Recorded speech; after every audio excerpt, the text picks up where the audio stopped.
Baik, sebelumnya Assalamualaikum warahmatullahi wabarakatuh. Waalaikumsalam warahmatullahi wabarakatuh.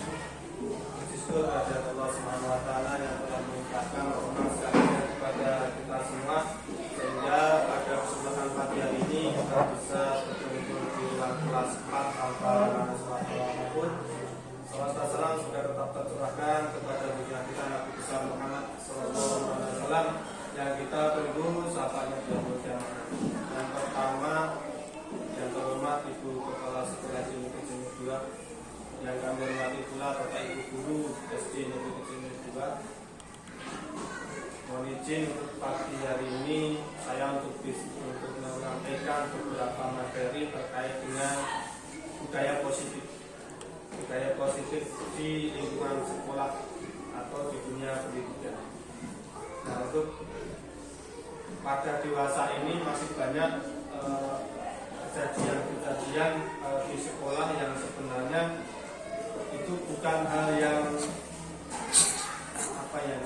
bukan suatu hal yang sangat-sangat kejam atau akan sebenarnya cuma tinggal kita yang perlu kita mempelajari bagaimana budaya positif itu bisa diterapkan oleh guru, peserta didik, orang tua maupun lingkungan sekitar.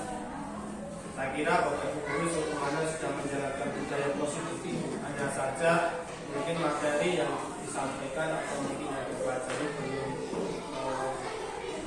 connect, kemudian mungkin satu dua Bapak Ibu semuanya saya yakin sudah mempraktekkan ini semua, hanya saja tinggal kita mencocokkan dengan teori yang ada, dengan materi yang akan saya sampaikan pada pagi ini. Bahwa bahasanya di dalam setiap sekolah itu melibatkan seorang pendidik. Ini yang penting seorang pendidik, satu, yang kedua adalah murid, kemudian yang ketiga adalah orang tua dan juga masyarakat sekitarnya. Itu yang terlibat itu banyak sekali. Yang paling disoroti dalam budaya positif itu adalah di mana peran guru terhadap murid. Pada materi Belajar Dewantara kurikulum merdeka ini, bahwa seorang guru harus berada pada posisi menghamba kepada murid.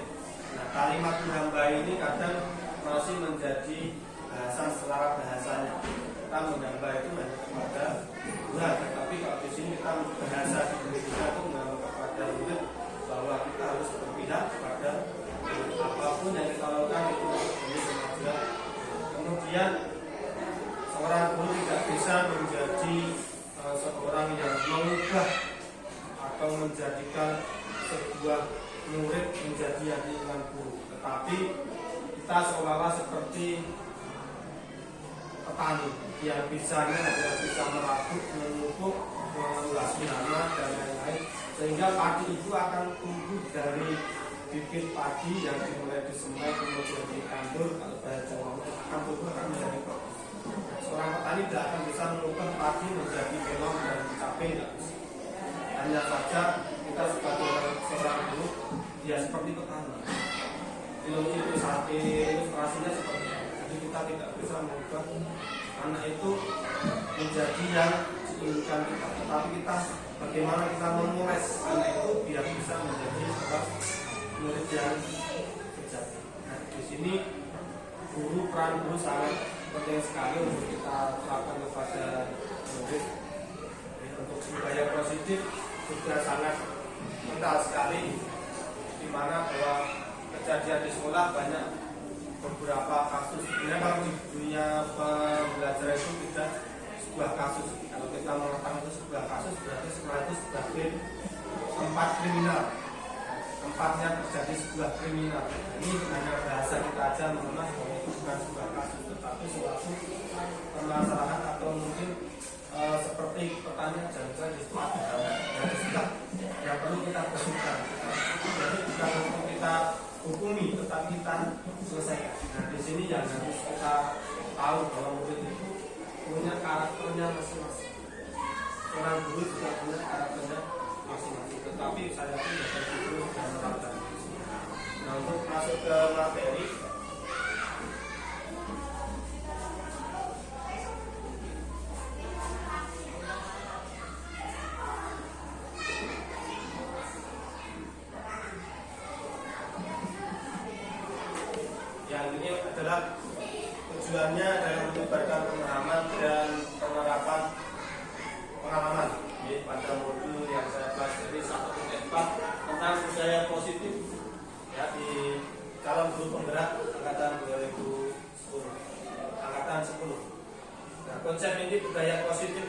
adalah satu, perubahan paradigma belajar.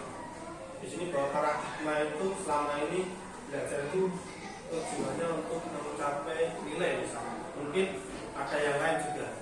Nah, kemudian disiplin positif ini sebenarnya sangat luas. Sangat luas. Disiplin itu tidak hanya datang tepat waktu, pulang tepat waktu, tapi masih banyak sekali yang perlu kita terapkan. Kemudian di sini ada nilai-nilai kebajikan. Nilai kebajikan itu apa saja nanti kita akan kupas.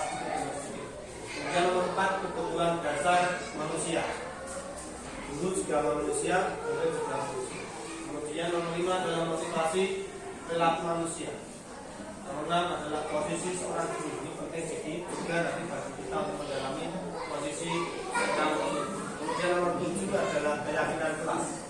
Nomor 8 adalah segitiga restitusi. Nanti di sini di akhir adalah akan kita tampilkan sebuah video yang durasi sekitar 20 menit.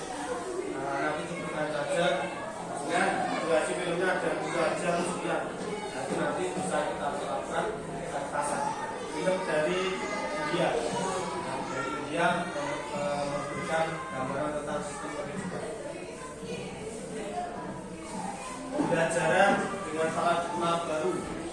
Ini profil pelajar Pancasila yang sebenarnya yang sudah sebenarnya sudah paham tentang kurikulum kita itu bahwa ada P5 yang itu pertama nanti ada di sini ada beriman bertakwa kepada Tuhan Yang Maha Esa dan beragama mulia. Kemudian kebinekaan global, gotong royong, mandiri, pengelolaan kritis dan kreatif. Pembelajaran dengan paradigma baru merupakan pembelajaran yang dirancang berdasarkan prinsip diferensiasi, sehingga peserta didik belajar sesuai kebutuhan dan tahap perkembangan sesuai teori psikologi modern untuk menunjukkan profil pelajar manusia. Untuk meraih ini semuanya, nanti Bapak Ibu semuanya bisa menerapkan bahwa berdiferensiasi itu kalau lupa, bila Bapak Ibu sudah mempraktikkan saja. Bukan berarti berdiferensiasi harus membedakan 25 siswa. 15 siswa harus beda semua. Itu hanya sebagai sarana kita untuk pembelajaran saja. Membedakan 15 siswa, motivasi siswa. Dalam berdiferensiasi itu ada 3 tahap, yaitu kesiapan murid.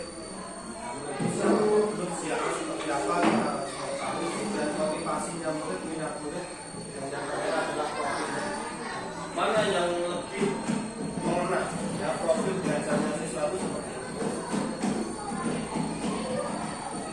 Kemudian ini adalah teori kontrolnya untuk ilusi guru mengontrol murid. Sebagai contoh, ilusi bahwa semua penguatan positif dan bermanfaat. Kemudian ilusi bahwa kritik dan membuat rasa bersalah mampu menguatkan karakter. Ilusi bahwa orang dewasa berat memaksa.